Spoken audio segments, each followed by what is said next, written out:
Some women bring light the moment they enter a room, others when they leave. Don't get me wrong, this isn't about malice or blame. It's about clarity. Because if you've lived long enough, and I know you have, you've seen it all yourself. Not every woman who smiles at you is a friend, and not every hand you hold is meant to hold yours in return. Life is too short to keep giving your time, energy, and hard-earned peace to women who drain you, confuse you, or make you doubt yourself, especially those who hide behind charm, beauty, or perfectly polished manners. In today's video, we'll uncover 6 unmistakable signs of toxic women, traits you can't afford to ignore. This isn't about judgment, it's about wisdom, about understanding who deserves a seat at your table, and who came only for the bread. As Marcus Aurelius once said, "The happiness of your life depends upon the quality of your thoughts." I would add, it also depends on who is beside you. Let's sharpen that clarity together. Ready? Let's begin. 1. She is always the victim. The first sign of a toxic woman, one that many men don't notice until it's too late, is that she is always the victim. And I mean always. Whether it's a stranger at the store, a friend from 20 years ago, or 3 ex-husbands, somehow, in every story she's the one who suffered, was betrayed, or treated unfairly. You sit across from her, listening, nodding, maybe even feeling the urge to protect her. She's convincing. She vividly describes how unjust life has been to her, how no one understands her, and if you're not very attentive, you might think, maybe she just needs someone to be kind to her. That's the hook. But the longer you're around, the clearer it becomes. It's not about past wounds, it's about control. I knew a man named Tom, a good man, calm, kind. He met such a woman after his divorce. At first, he thought she was open and sincere. She told him everything, how her ex-husband cheated on her, how her boss held her back because he feared strong women, how her family always sided with her sister. He admired her strength for enduring all that. But over time, the stories didn't stop, and they all followed the same script. Everyone around her was toxic. Every job she lost was due to injustice. Every friendship ended in betrayal. Eventually, Tom realized he had taken on a role he never asked for. He was either the hero, constantly reassuring her that she was right, or the villain, if he dared to disagree, or, heaven forbid, suggested she take some responsibility. And here's where the danger begins. A woman who always sees herself as a victim never acknowledges her share of responsibility. She'll rewrite any situation to suit her narrative. And if you're close to her, you'll become part of that story. Often the next victim, the one who let her down, the one who didn't understand her. It's a vicious cycle, and it's exhausting. Stoicism teaches us that we cannot control other people. We can only control ourselves. Marcus Aurelius said, "You have power over your mind, not outside events. Realize this and you will find strength." But a woman clinging to the victor role refuses this strength. She surrenders to life's circumstances and demands that everyone around her carry her emotional burden. She will drain your energy, your patience, and, if you're not careful, your inner peace. So what to do? Recognize it for what it is. Stop being the rescuer. Don't take responsibility for wounds she doesn't want to heal. Stay in your mind, not in your emotions. Show compassion and maintain boundaries. And if the stories don't change, you step back, calmly, firmly. Stoic wisdom reminds us, peace lies within.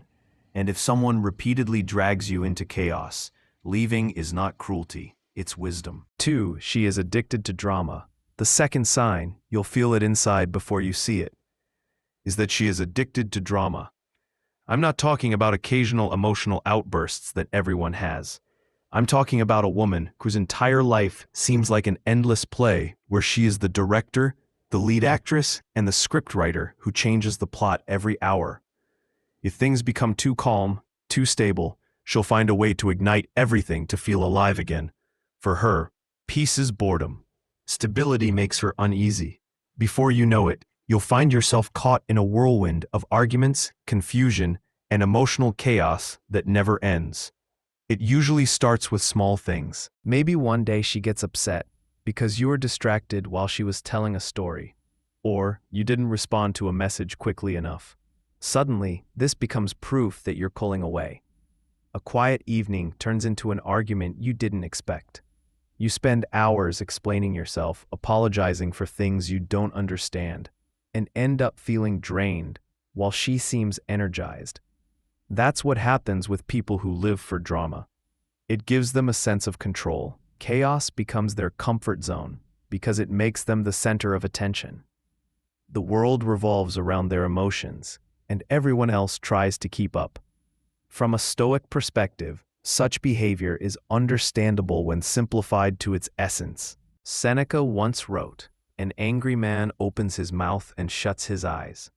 This is precisely about such a person. A person addicted to drama doesn't seek truth or solutions. She craves the feeling of power that comes with the storm of emotions, her own or others. She loses her mind because she's blinded by impulses and feelings. She doesn't seek peace. She needs stimulation, and if you're nearby, you become her source. The real danger lies in how easy it is to get drawn in. You might tell yourself you're helping, calming the situation, but you're not. You're simply playing a role in her play, whether you want to or not. Over time, this destroys your inner peace, your clarity, and eventually your sense of self. You become anxious, reacting to every little thing, living as if on a minefield, always guessing what will trigger the next explosion. And when a man loses his inner peace, he loses his main strength. The solution is distance, not necessarily physical at first, but emotional. Take a step back.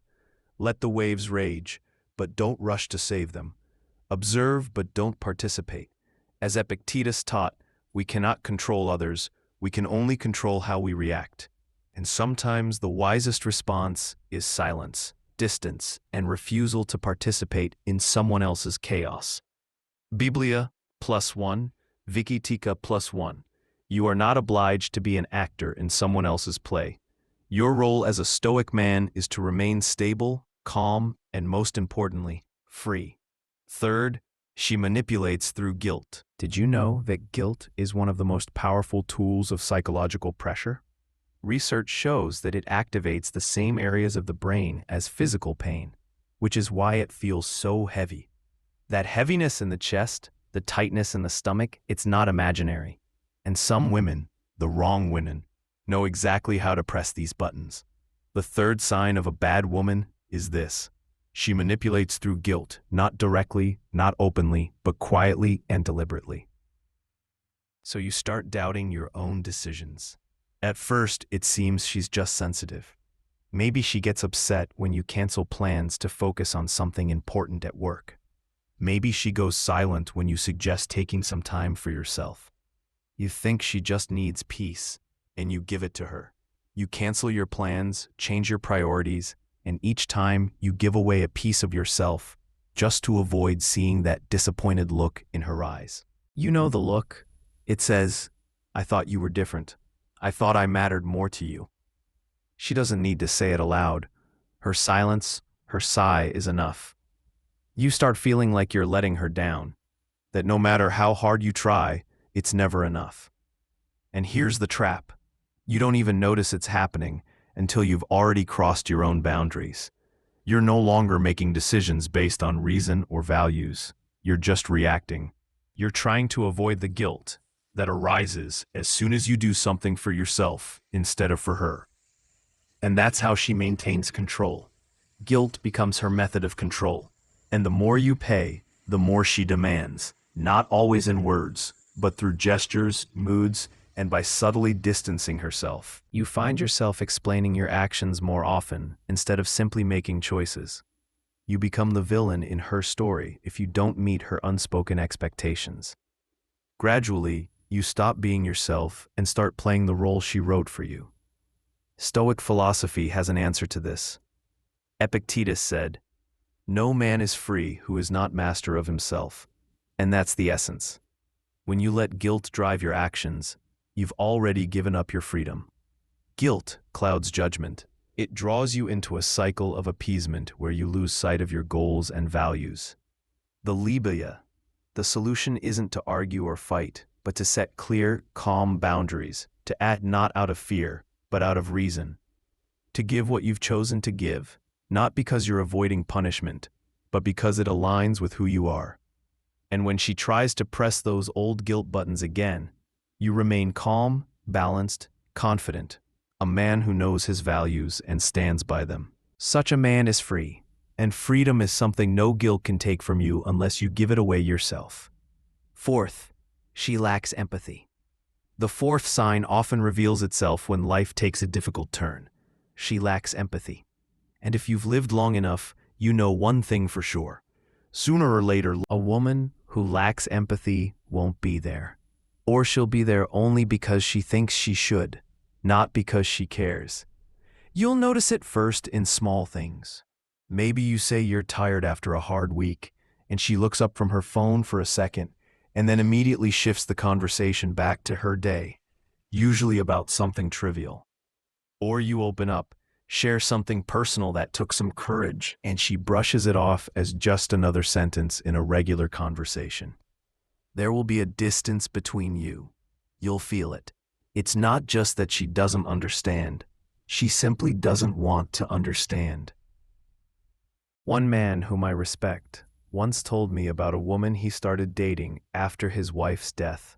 At first, she seemed supportive, but when grief truly overwhelmed him, when he just needed someone to sit quietly beside him, she became nervous, irritable, and impatient. She lacked the emotional depth to be present in such moments. Instead, she would change the subject, offer superficial comfort, and then return to talking about herself, her plans, her problems, her life. Eventually, he realized that being with her made him feel lonelier than being alone. And here comes a Stoic thought.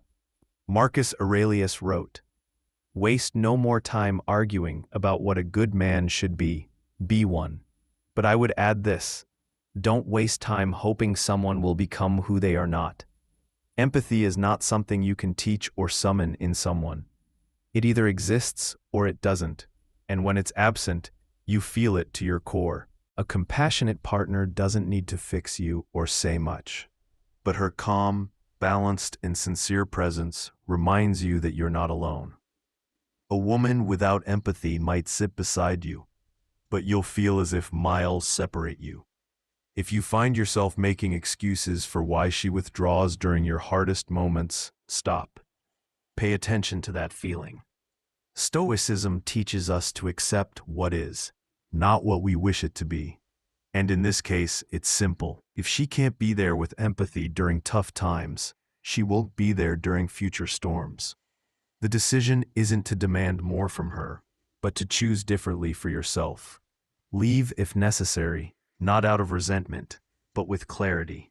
Life is too short to be with someone who listens with their ears, but not their heart. Fifth sign, she's obsessed with appearances. This is something easy to overlook at first, but over time, it drains your energy.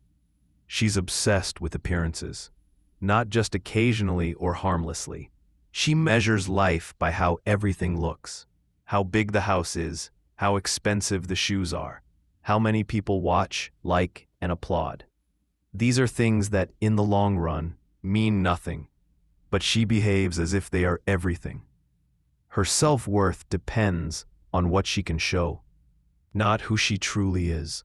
You might think there's nothing wrong with wanting nice things, but the problem runs deeper.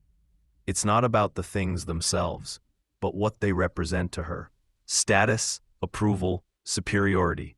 She evaluates herself, and more importantly, you, based on what you can provide externally.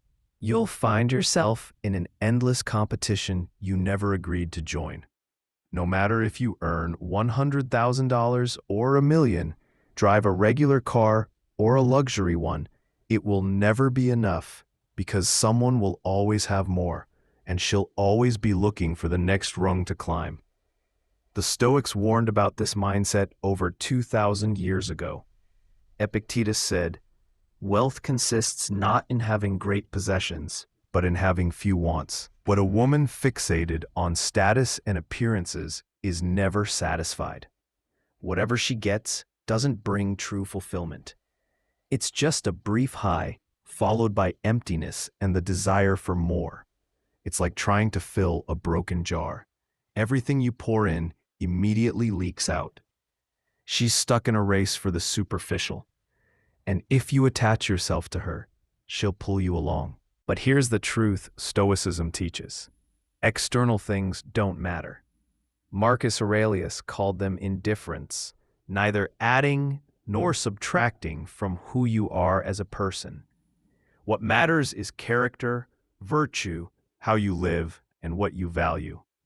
A woman who can't look deeper will never see that in you, no matter how deeply you live by these principles. Seneca said, "It is not the man who has too little, but the man who craves more that is poor." A woman obsessed with appearances is the poorest companion because she'll never know contentment, and she'll never grant you peace. And peace, my friend, is what the Stoic cherishes above all. If you're with such a woman, one who cares more about how things look than how they truly are, remember, you'll lose yourself trying to keep up.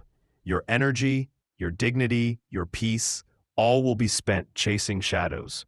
The solution is simple, though not always easy. Leave, not out of bitterness, but out of wisdom. Because a man who values his peace knows when to leave an empty life behind. Isleruti's sixth sign. She can't admit she's wrong. This sign appears in those small disagreements that turn into something much bigger than they should be. She can't admit she's wrong, ever. You can lay out all the facts, calmly explain your point of view, even present evidence a child would understand, and still, she'll twist everything to be right. And if she can't win with facts, she'll change the nature of the conversation. Suddenly, it's not about the disagreement, but about how you make her feel, or that you're attacking her character, or that you always do this. The essence of the argument disappears under a landslide of emotional diversion.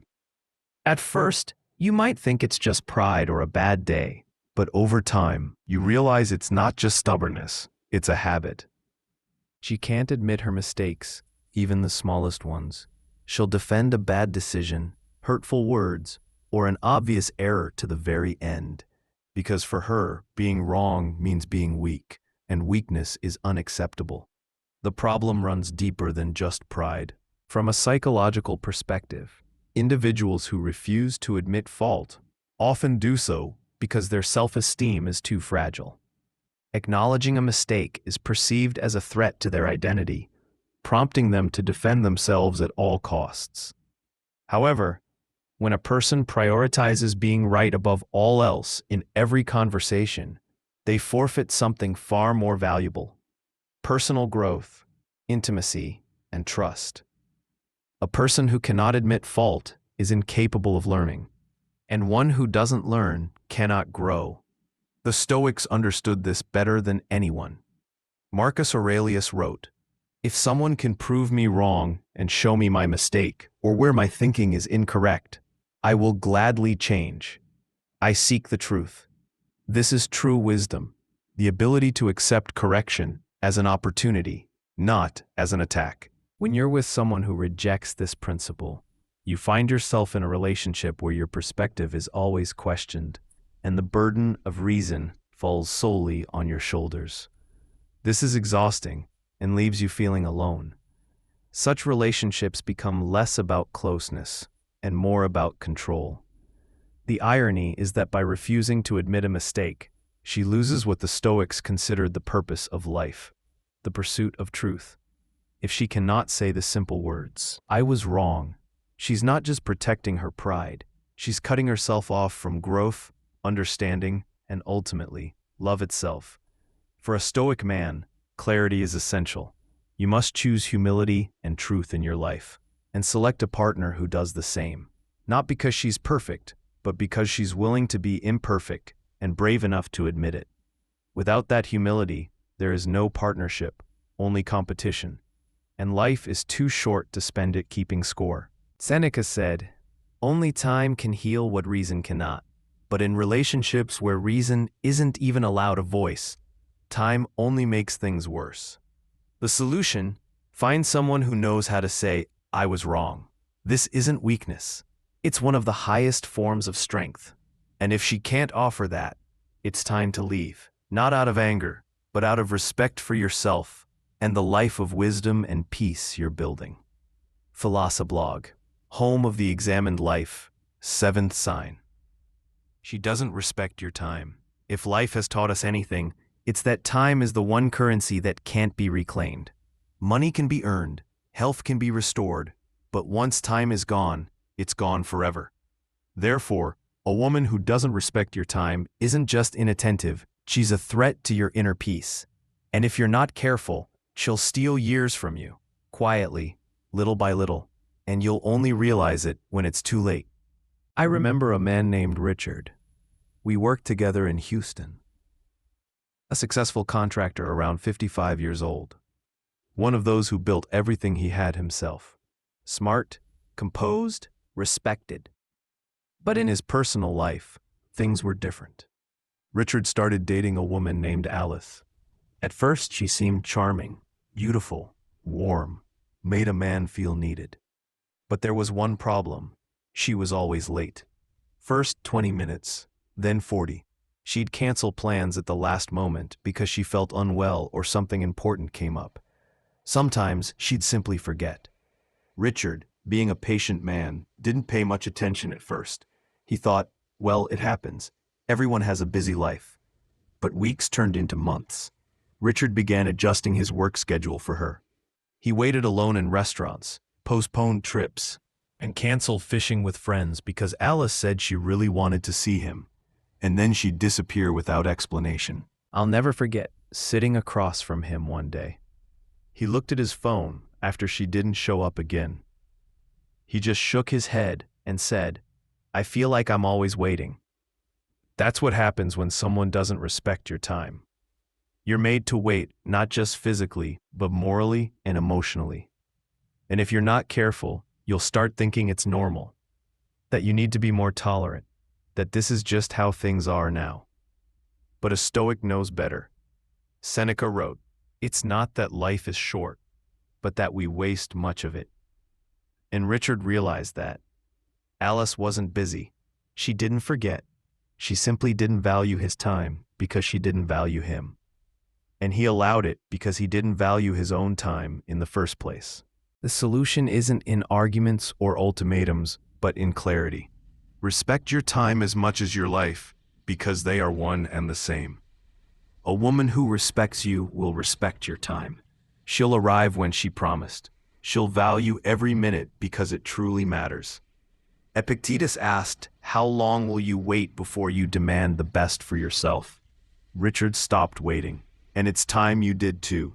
Wasted time is a lost life. Spend it where it's valued. Daily Stoic, I'm glad to hear about your journey and victories.